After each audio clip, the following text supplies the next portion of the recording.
ನಮಸ್ತೆ ಎಲ್ರಿಗೂ. ನಾನು ಅನಿತಾ. ಇವತ್ತಿನ ರೆಸಿಪಿನಲ್ಲಿ ತುಂಬಾ ಸುಲಭವಾಗಿ ಕೇವಲ 5 ನಿಮಿಷದಲ್ಲಿ ಈ ಒಂದು ರಸಮ್ನ ರೆಡಿ ಮಾಡ್ಕೊಳ್ಬೋದು. ನಮಗೆ ಜೀರ್ಣ ಆಗದೆ ಇದ್ದಾಗ, ಹೊಟ್ಟೆ ಯಾಕೋ ಉಬ್ಬರ ಆಗ್ತಾಯಿದೆ ಅನ್ನಿಸ್ದಾಗ, ಹಾಗೆಯೇ ಹೊರಗಡೆ ಊಟ ತಿಂದಾಗ, ನಾನ್ ವೆಜ್ ಮಾಡಿದಾಗ ಈ ಒಂದು ರಸಮ್ನ ಮಾಡ್ಕೊಂಡು ಕುಡೀರಿ, ಜೀರ್ಣ ಆಗುತ್ತೆ.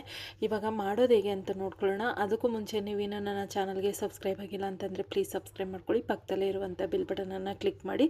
ಮೊದಲಿಗೆ ನಾನಿಲ್ಲಿ ಒಂದು ಮಿಕ್ಸಿ ಜಾರ್ನ ತೊಗೊಂಡಿದ್ದೀನಿ. ಅದಕ್ಕೆ ಒಂದು 3 ಹಸಿಮೆಣಸಿನ್ಕಾಯಿ, 1 ಗೆಡ್ಡೆ ಬೆಳ್ಳುಳ್ಳಿ, 1 ಸ್ಪೂನು ಕಾಳುಮೆಣಸು, 1 ಸ್ಪೂನು ಜೀರಿಗೆ, ಹಾಗೆಯೇ 1 ಟೊಮೊಟೊ, ಒಂದೇ ಒಂದು ಟೊಮೊಟೊನ ಹಾಕ್ಕೊಳ್ತಾ ಇದ್ದೀನಿ. ಹಾಗೆಯೇ ಸ್ವಲ್ಪ ಕೊತ್ತಂಬರಿ ಸೊಪ್ಪನ್ನ ಹಾಕ್ಕೊಳ್ತಾ ಇದ್ದೀನಿ. ಕೊತ್ತಂಬರಿ ಸೊಪ್ಪು ನಿಮಗೆ ರುಬ್ಬೋದು ಇಷ್ಟ ಆಗಲ್ಲ ಅಂತಂದರೆ ಹಾಗೇನೂ ಕೂಡ ಹಾಕ್ಕೊಳ್ಳಿ.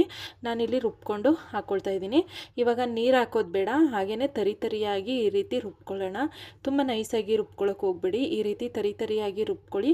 ರಸಮ್ಮು ತುಂಬಾ ಟೇಸ್ಟಿಯಾಗಿ ಬರುತ್ತೆ. ಇವಾಗ ಇದನ್ನು ಒಂದು ಸೈಡಿಗೆ ಇಟ್ಕೊಳ್ಳೋಣ. ನಾನು ಆಲ್ರೆಡಿ ಗ್ಯಾಸ್ ಮೇಲೆ ಒಂದು ಬಾಣಲಿನ ಬಿಸಿಗೆ ಇಟ್ಕೊಂಡಿದ್ದೆ. ಅದಕ್ಕೆ 1 ಸ್ಪೂನು ಎಣ್ಣೆನ ಹಾಕ್ಕೊಂಡು, ಒಂದು ಅರ್ಧ ಸ್ಪೂನು ಸಾಸಿವೆ, ಒಂದು ಅರ್ಧ ಸ್ಪೂನು ಜೀರಿಗೆನ ಹಾಕ್ಕೊಂಡು, ಜೀರಿಗೆ ಸಾಸಿವೆ ಚೆನ್ನಾಗಿ ಸಿಡಿಬೇಕು, ಅಲ್ಲಿ ತನಕ ಸಿಡಿಸ್ಕೊಳ್ಬೇಕು. ಅದು ಚಟಪಟ ಅಂತ ಸಿಡಿಬೇಕು. ಆಮೇಲೆ ನಾನಿಲ್ಲಿ ಒಂದೆರಡು ಒಣಮೆಣಸಿನ್ಕಾಯಿ, ಹಾಗೆಯೇ ಸ್ವಲ್ಪ ಕರಿಬೇವು, 1 ಕಡ್ಡಿಯಷ್ಟು ಕರಿಬೇವು ಮೆಣಸಿನ್ಕಾಯಿ ಸ್ವಲ್ಪ ಫ್ರೈ ಆಗಲಿ. ಅದಾದಮೇಲೆ ಸಣ್ಣದಾಗಿ ಕಟ್ ಮಾಡಿರುವಂಥ ಟೊಮೊಟೊನ ಹಾಕ್ಕೊಳ್ತಾ ಇದ್ದೀನಿ. ಟೊಮೊಟೊ ಹಾಕಿದ್ಮೇಲೆ ಎಣ್ಣೆಯಲ್ಲಿ ಟೊಮೊಟೊ ಒಂದು ಅರ್ಧ ನಿಮಿಷ ಚೆನ್ನಾಗಿ ಫ್ರೈ ಆಗಬೇಕು. ಸಣ್ಣದಾಗಿ ಕಟ್ ಮಾಡಿರೋದ್ರಿಂದ ಬೇಗ ಫ್ರೈ ಆಗುತ್ತೆ. ಈ ರೀತಿ ಕಟ್ ಮಾಡ್ಕೊಂಡು ಹಾಕೊಳ್ಳೋದ್ರಿಂದ ನಾವು ಕುಡಿಯುವಾಗ ಬಾಯಿಗೆ ಟೊಮೊಟೊ ಸಿಗೋದಿಲ್ಲ. ಈ ರೀತಿ ಚೆನ್ನಾಗಿ ಎಣ್ಣೆಯಲ್ಲಿ ಫ್ರೈ ಮಾಡ್ಕೊಳ್ಬೇಕು. ನೋಡಿ, ಎಣ್ಣೆ ಬಿಟ್ಕೊಂಡು ಚೆನ್ನಾಗಿ ಫ್ರೈ ಆಗಿದೆ. ಇವಾಗ ಇದನ್ನು ನಾನು ಚೆನ್ನಾಗಿ ಒಂದ್ಸರಿ ಕೈ ಆಡಿಸಿ ಆದಮೇಲೆ ಆವಾಗಲೇ ರುಬ್ಬಿಟ್ಕೊಂಡಿದ್ದಂಥ ಮಸಾಲೆನ ಹಾಕ್ಕೊಳ್ಳೋಣ. ಹಾಗೆಯೇ ನಾವು ಇದನ್ನು ಸೂಪ್ ಥರ ಕುಡಿಯೋದಕ್ಕೆ ತುಂಬ ಚೆನ್ನಾಗಿರುತ್ತೆ. ನಮಗೆ ಜೀರ್ಣ ಆಗದೆ ಇದ್ದಾಗ ಈ ಒಂದು ರಸಮ್ನ ಮಾಡ್ಕೊಂಡು ಕುಡೀರಿ. ಜೀರಿಗೆ, ಮೆಣಸು, ಬೆಳ್ಳುಳ್ಳಿ ಎಲ್ಲ ಹಾಕಿರೋದ್ರಿಂದ ಟೇಸ್ಟು ಕೂಡ ತುಂಬ ಚೆನ್ನಾಗಿರುತ್ತೆ ಕುಡಿಯೋದಕ್ಕೆ.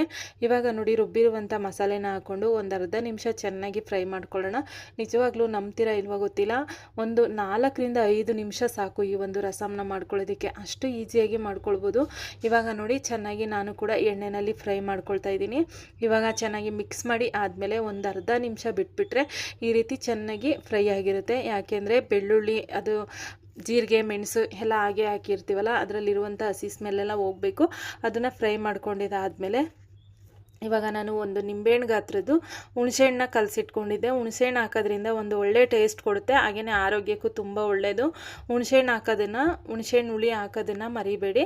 ಹುಣಸೆಹಣ್ಣು ಹುಳಿ ಹಾಕ್ಕೊಳ್ಳಿ, ತುಂಬ ಚೆನ್ನಾಗಿರುತ್ತೆ. ನಿಮಗೆ ಹುಳಿ ಜಾಸ್ತಿ ಆಗುತ್ತೆ ಅಂದರೆ ಒಂದು ಅರ್ಧ ಟೊಮೊಟೊನ ಹಾಕ್ಕೊಳ್ಳಿ ಒಗ್ಗರಣೆಗೆ. ಹಾಗೆಯೇ ರುಬ್ಬೋದಕ್ಕೆ ಅರ್ಧ ಹಾಕ್ಕೊಳ್ಳಿ. 1 ಟೊಮೊಟೊನ ಸ್ಕಿಪ್ ಮಾಡಿ. ಒಂದು ಅರ್ಧ ಟೊಮೊಟೊ ರುಬ್ಬಕ್ಕೆ, ಅರ್ಧ ಟೊಮೊಟೊ ಒಗ್ಗರಣೆಗೆ ಹಾಕ್ಕೊಂಡ್ರೆ ನಿಮಗೆ ಹುಳಿ ಕಡಿಮೆ ಆಗುತ್ತೆ. ಆದರೆ ಹುಣಸೆಹಣ್ಣು ಮಾತ್ರ ಎಲ್ಲೂ ಸ್ಕಿಪ್ ಮಾಡಬೇಡಿ. ಇವಾಗ ನೋಡಿ, ನನಗೆ ಎಷ್ಟು ನೀರು ಬೇಕೋ ಅಷ್ಟು ನೀರನ್ನು ಹಾಕ್ಕೊಳ್ತಾ ಇದ್ದೀನಿ. ನಾನು ಸ್ವಲ್ಪ ತೆಳುವಾಗಿನೇ ಮಾಡ್ಕೊಂಡಿದ್ದೆ, ಅನ್ನಕ್ಕೆ ಮತ್ತು ಕುಡಿಯೋದಕ್ಕೆ ಎರಡಕ್ಕೂ ಮಾಡ್ಕೊಂಡಿದ್ದೆ. ತುಂಬ ಚೆನ್ನಾಗಿರುತ್ತೆ. ಅದಾದಮೇಲೆ ರುಚಿಗೆ ತಕ್ಕಷ್ಟು ಉಪ್ಪು ಹಾಕಿ ಒಂದ್ಸರಿ ಚೆನ್ನಾಗಿ ಮಿಕ್ಸ್ ಮಾಡಿ ಒಂದೇ ಒಂದು ಕುದಿ ಬರೋ ತನಕ ಬಿಡೋಣ. ತುಂಬ ಹೊತ್ತು ಕುದಿಸೋದು ಬೇಡ, ರಸಮ್ ಟೇಸ್ಟ್ ಹೋಗ್ಬಿಡುತ್ತೆ. ಇವಾಗ ನೋಡಿ, ಒಂದೇ ಒಂದು ಕುದಿ ಬರೋ ತನಕ ನಾನು ಕೂಡ ಬಿಟ್ಟಿದ್ದೆ. ಒಂದು ಅರ್ಧ ನಿಮಿಷ ಬಿಟ್ಟರೆ ಸಾಕು, ಈ ಒಂದು ರಸಮು ಚೆನ್ನಾಗಿ ಕುದಿ ಬರುತ್ತೆ. ಇವಾಗ ನೋಡಿ, ಸೂಪರಾಗಿರುವಂಥ ರಸಮ್ ರೆಡಿಯಾಗಿದೆ. ಇಷ್ಟೇ ಇದು, ತುಂಬಾ ಈಸಿಯಾಗಿ ಮಾಡ್ಕೊಳ್ಬೋದು. ನೋಡಿದ್ರಲ್ವ, ನಾನು ಸರ್ವಿಂಗ್ ಬೌಲ್ಗೂ ಕೂಡ ಹಾಕಿ ತೋರಿಸ್ತಾ ಇದ್ದೀನಿ ಅನ್ನಕ್ಕೆ. ಹಾಗೆಯೇ ಸೂಪ್ ಥರ ಕುಡಿಯೋದಕ್ಕೆ ಸೂಪರಾಗಿರುತ್ತೆ. ಒಂದ್ಸರಿ ಟ್ರೈ ಮಾಡಿ.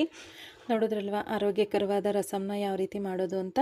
ನಿಮಗೆಲ್ಲ ಈ ರಸಮ್ ಇಷ್ಟ ಆಗಿದೆ ಅಂತ ನಾನು ಅಂದ್ಕೊಂಡಿದ್ದೀನಿ. ಇಷ್ಟ ಆಗಿದರೆ ಪ್ಲೀಸ್ ಸಬ್ಸ್ಕ್ರೈಬ್ ಮಾಡ್ಕೊಂಡು ನೋಡಿ. Thank you for watching.